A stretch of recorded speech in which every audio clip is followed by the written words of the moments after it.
اور اللہ تعالیٰ نے شہید کے لیے فرمایا کہ وہ کبھی مرتے نہیں مگر اس کے خون سے عالم کے ذوات کی سیاہی جو ہے اس کا درجہ زیادہ ہے. مانو کہ علم کیسا ہے. پھر فرمایا 1000 عابد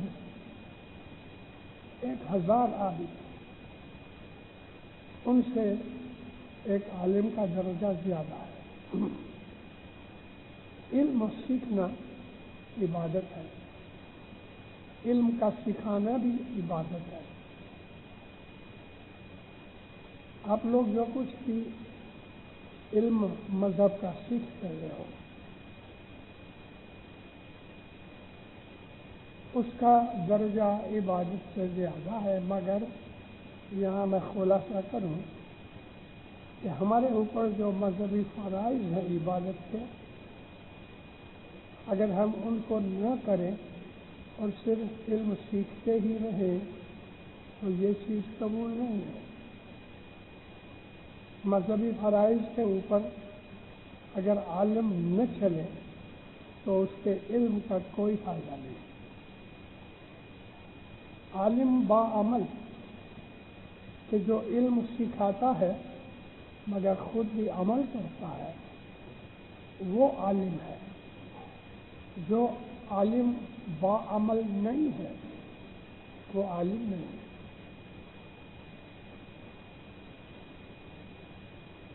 اللہ تعالیٰ کا یہ پاک محمد رسول اللہ اس نے علم پر اتنا زور دیا ہے کہ یہ چیز عبادت بن گئی. ہماری جماعت کے اندر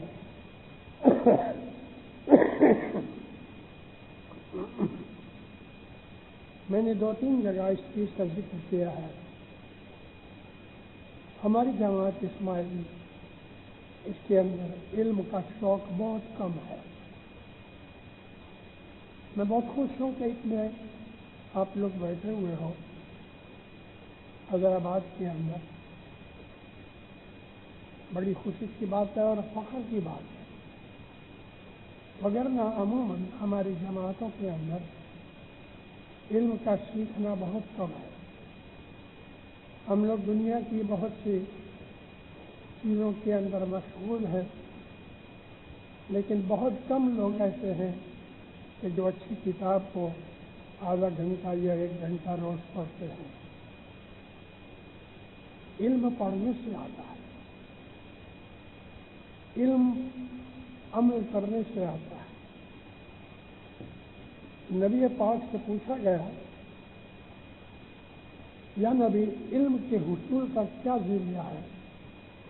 تو حضور نے انگلیاں اٹھا کر 4 انگلیوں کا نشان دیا کہ پہلی بات تو یہ ہے کہ اللہ جس کو علم بخشے، کیونکہ علم خدا کی دین ہے. علم نور ہے، خدا خود عالم ہے.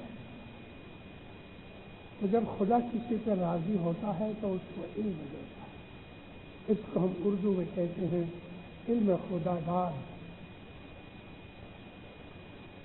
حضور فرمایا کہ دوسری بات یہ ہے کہ عالم کے پاس جا کے علم سیکھا جائے.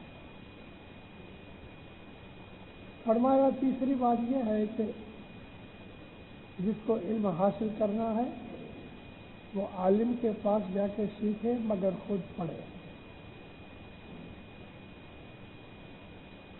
اور چوتھی بات حضور فرمایا کہ دنیا میں سفر کرنے سے خدا تعالیٰ کی جو خلقت ہے اس کی اسٹڈی کرنے سے علم حاصل ہوتا ہے. اس میں شعور جاگ اٹھتا ہے. اب یہ جو چوتھی بات ہے کہ گھومنے پھرنے سے اور اسٹڈی کرنے سے علم ملتا ہے، میں ایک مثال دوں. قرآن پاک میں ہے ابراہیم علیہ السلام چھوٹے تھے. ابراہیم علیہ السلام کی پیدائش سے پہلے ان کے ابا گزر چکے. ان کے ابا کا نام تھا طارق، الف ر اے بڑی ہے۔ جب یہ پیدا ہوئے تو چچا نے ان کو پال کے بڑا کیا، ماں تو تھی۔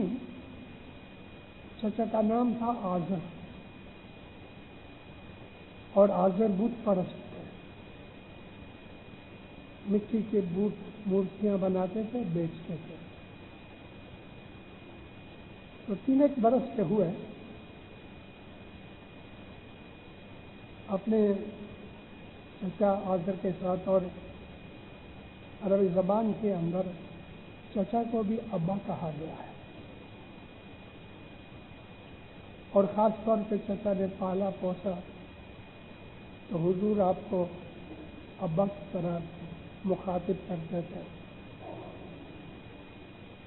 ان کے ساتھ چھوٹی عمر میں اس کارخانے میں چلے جاتے تھے جہاں مورتیاں بنتی تھیں، اور پھر جب مورتی تیار ہو جائے تو عازل جو تھے وہ ہاتھ جوڑ کے سجدہ کریں، تو حضرت ابراہیم علیہ السلام دیکھتے تھے اور تعجب کرتے تھے اس چھوٹی عمر میں کہ اپنے ہاتھ سے ابھی اس نے مٹی سے اس کو بنایا، اب ہاتھ جوڑ کے اس کے سامنے سجدہ کرتا ہے، تو ان کو بڑا تعجب ہوتا تھا۔ رات کو سوتے تھے، خیال کیا کرتے تھے کہ خدا کہاں ہے اور کون ہے۔ چچا کو پوچھا کرے کہ چچا آپ ایسا کیوں کرتے ہیں، تو کہنے لگے یہ خدا ہے، میں اس کی پوجا کرتا ہوں۔ لیکن چچا یہ تو آپ نے خود ہاتھ سے بنایا ہے۔ فرمایا ہاں بنایا ہے، لیکن اس کا بن گیا تو اب یہ میرا خدا ہے۔ چھوٹے سے عمر میں یہ منطق ان کو منظور نہ تھی، اور ہمیشہ چچا کے ساتھ تبادلہ خیالات کرتے رہتے تھے، نکتہ چینی کرتے رہتے تھے۔ یوں کرتے کرتے آپ کی عمر 6-7 سال کی ہو گئی۔ قرآن شریف میں لکھا ہے کہ رات کو سوتے تھے اور خیال کرتے تھے کہ خدا کہاں ہے، تو سورج غروب ہو جانے کے بعد جو پہلا تارا نکلتا تھا تو وہ کہتے تھے شاید یہ میرا خدا ہے۔ تھوڑی دیر کے بعد چاند نکلتا تھا تو کہنے لگے ہو یہ میرا خدا ہوگا شاید۔ رات ختم ہوتی تھی، سورج نکلتا تھا تو سوچ میں پڑے اتنی بڑی طاقت اور روشنی اس کی، شاید یہ میرا خدا ہوگا۔ اس طرح کے خیالات چھوٹی عمر میں حضور کے تھے۔